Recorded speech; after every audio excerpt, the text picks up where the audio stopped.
വിശ്വാസം പോലും. നിന്റെ മനസ്സിലിരിപ്പ് എനിക്ക് മനസ്സിലായിടി. ലീഗൽ പ്രോബ്ലംസ് എല്ലാം ശരിയാക്കാന്ന് പറഞ്ഞ് ആ ഡോക്യുമെന്റ് കൈക്കലാക്കി അത് നശിപ്പിക്കാനല്ലേ?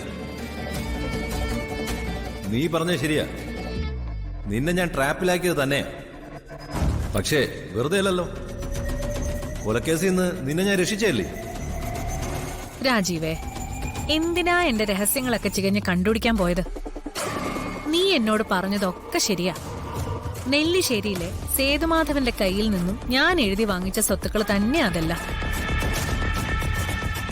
പക്ഷേ ആ സമയത്ത് ഞാൻ അയാളുടെ മരുമകളായിരുന്നു.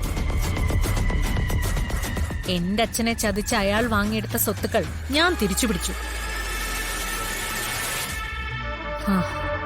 ആ കഥയൊന്നും രാജീവൻ ഇപ്പൊ പറഞ്ഞാൽ മനസ്സിലാവില്ല.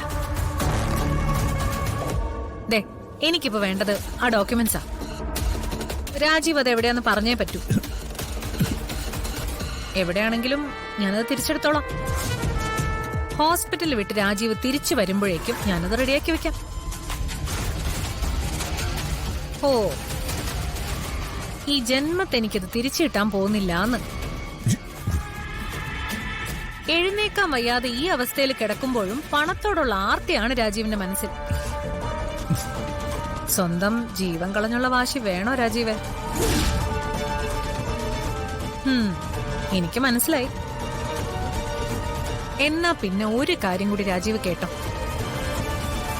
ഞാനത് മനസ്സോടെ അല്ല തന്നതെന്ന് രാജീവിന് അറിയാലോ. ചതിയല്ലേ രാജീവ് എന്നോട് കാണിച്ചത്. അതുകൊണ്ട് രാജീവിന് ഇതുകൊണ്ട് ഒരു ഗുണവും കിട്ടാൻ പോകുന്നില്ല. ചാവാൻ കിടക്കുമ്പോഴും നീ അതും കെട്ടിപ്പിടിച്ചോണ്ടിരുന്നോ? അതെ, നീ അത് തന്നില്ലെങ്കിലും എന്താ ചെയ്യേണ്ടെന്ന് എനിക്കറിയാം. ഈ ഒരു അവസ്ഥയിൽ നിന്ന് ഈ ജന്മത്ത് നീ എഴുന്നേക്കാൻ പോകുന്നില്ല.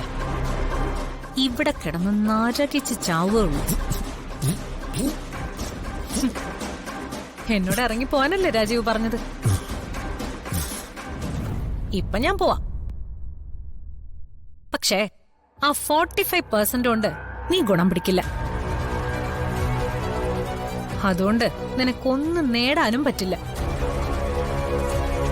നീ തന്നില്ലെങ്കിലും ആ ഡോക്യുമെന്റ്സ് എവിടെയാണെന്ന് ഞാൻ കണ്ടുപിടിക്കും.